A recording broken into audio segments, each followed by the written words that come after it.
What up, people? It's the Ilive4Saturdays podcast. Like, comment, and subscribe. And let's start the show by giving Oklahoma State some credit. Oklahoma State is a team I haven't even talked about all year, whether it's on Twitter or on the podcast. But even in preseason, a lot of college football talking heads, and myself included, really liked Oklahoma State's potential for this year. And I even won some money off the first game of the year. They were an 18-point favorite, and I betted for them, and I knew they were going to cover, and they did. So thanks, man. And after that game, I think pretty much all the experts, or all the talking heads, I should say, really loved Oklahoma State's potential and could see a real threat to a team heading into the playoffs. I really believe, and I think pretty much everyone believes at this point, that Oklahoma State, Oklahoma, Bedlam is going to be essentially a quarterfinal game. Mason Rudolph has been on the freaking money. I think he's going to convince and have some scouts lie about him and get himself drafted in the first round. I really think that's going to be a real possibility, even though I think he's obviously an NFL quarterback. I don't see him as a first rounder or a franchise quarterback. You come back to that, you call me an idiot in like 5 years, but we'll see about that. James Washington is the best wide receiver in the country. It's not, I wouldn't say it's not close, but I think he's head and shoulders above everyone else at the wide receiver position. He is unbelievable. And Mike Gundy is an awesome coach who has had an unfortunate last 2 years with the NCAA constantly investigating Oklahoma State and trying to get back from that. And then I don't know what the heck is going on with that mullet he's got. But you know what? He's an awesome coach. And he's always understood the sacks and turnovers philosophy of defense. And that's what his defense does. They get sacks. They get tackled for loss. They get fumbles. They strip the ball. They get picks. They make big plays for themselves. So that's a type of team that is really built for a semifinal game. So I still believe it's going to be Alabama's going to win it all. They just have way more talent than everyone else. But Oklahoma State could really find themselves in the semifinal and possibly in the final against Alabama. So shout out to Oklahoma State fans, Cowboy fans. Get excited. So I'll say it for the 100th time. The SEC is on the decline. And I called a decline in 2013 on my personal account on Twitter. I even made a video back in 2015 saying they were still on the decline. And if you look where they were at 2015 and where they are now, I was 100% right. It started with Teddy Bridgewater tearing up Florida, a real quarterback going up against a team that was just full of talent, and the real quarterback won. And that opened my eyes and a lot of people's eyes that at that point, and especially the way the trend of college football was going, were all pointing towards an SEC decline. And it happened. Where we are today with the SEC is really sad where they were before. And I think it's even more sad that there's still SEC fans, and when I say fans, I mean like they're fanboys, SEC fans, not like a Florida fan. I'm talking about SEC fanboys that still wave the SEC flag. And when an SEC team wins an out-of-conference game, they get so jacked up and excited and they wave their freaking flag. But the SEC is now officially dead. And this is the year, I think this is the final year where we lay the SEC to rest. Now, that doesn't mean they're not coming back. And actually, I think in 2 or 3 years, the SEC can come back. The main reason why they're dead is not talent, and people don't understand that. We understand you guys have great talent, and you guys have the best football players in the country. You're sitting right there.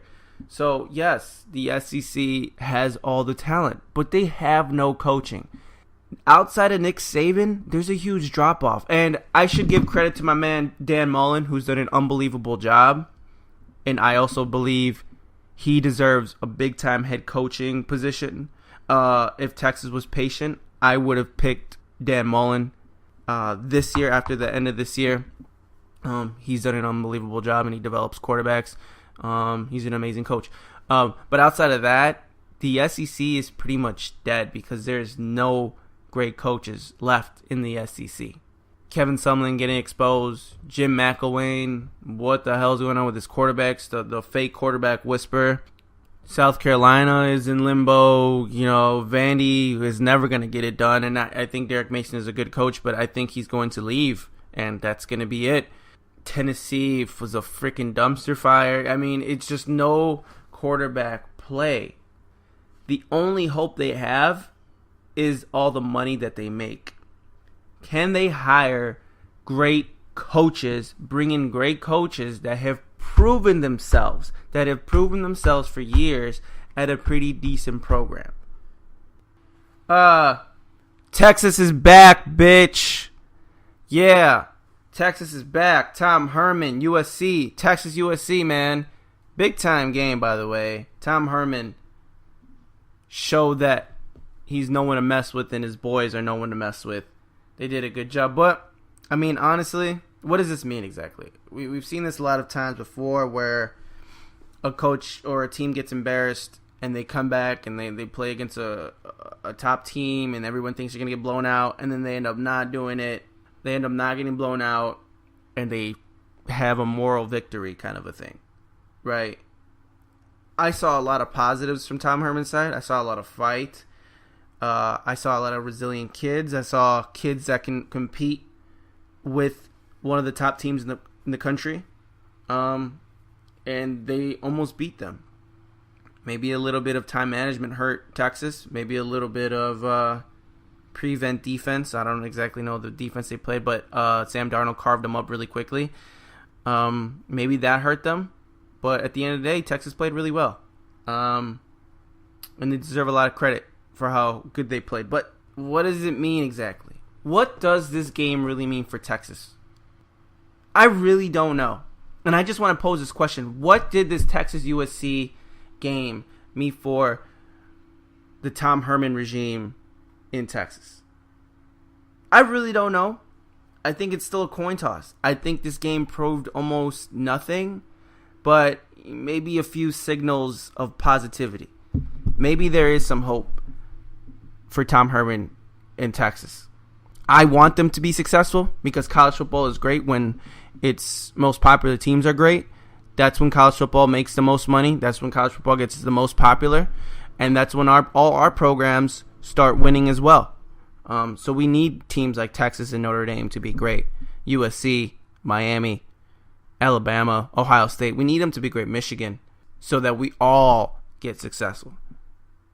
So doing really well and not shutting down at all, but slowing down and making the game rough for a future first-round pick in Sam Darnold was a good positive to Texas, but I don't really know how much that means. By the way, Sam Darnold is unbelievable. He makes unbelievable NFL throws. He throws guys open. Which brings me to my last point. Is Lamar Jackson an NFL QB? Quick answer, yes. Yes, he is. Obviously, he's an NFL QB. I do think he's an incredible special talent that can play punt returner, wide receiver, whatever type of position he wants to play. But he should stick to quarterback because that's where he'll make the most money. And he's obviously good enough to play that position at the next level. But let me pose another question. Is Lamar Jackson a first-round pick? So let's break it down really quick. He's a special talent, obviously, right? He's got this escapability. He's quick. He's fast. He runs a 4.3. He's unbelievable at avoiding pass rushers. So that will help him in the league. His arm has velocity. He throws with real pace.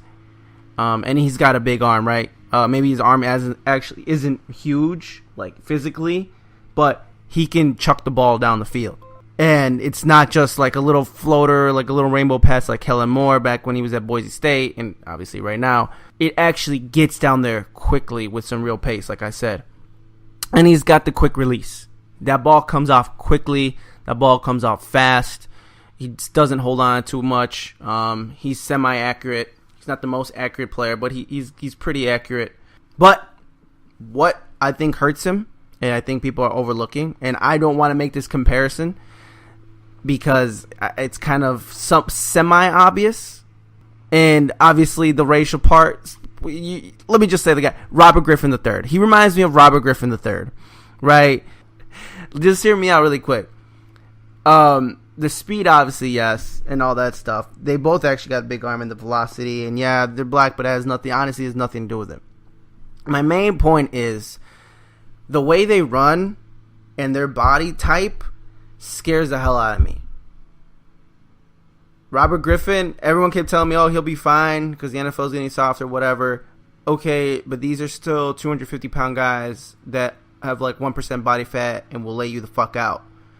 Robert Griffin was skinny as fuck for the NFL. He is skinny as fuck. And he doesn't like to slide. Guess who does the same two things? Who are the same two things? My man Lamar Jackson. He doesn't like to slide. He'll take contact. And you could say, oh, you could easily learn that. Robert Griffin didn't learn that. It's a habit. Lamar Jackson's been doing that since he's probably started playing football, since he was freaking 10 years old or whatever age he started at.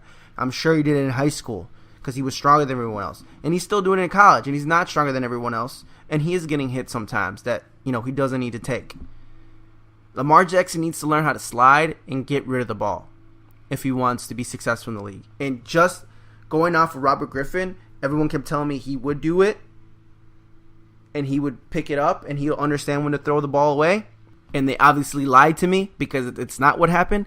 I fear the same way for Lamar Jackson because he's got the talent.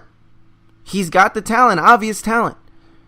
But him being that skinny, and I don't care about his weight. Don't freaking tell me about his weight. Doesn't matter. He's lanky. The muscle doesn't cover his ligaments well enough to protect himself. You can be 210 pounds, but if you're 7 feet tall and your muscles aren't big enough to protect your ligaments around your knee, you're going to tear your knee if you try to truck into James Harrison.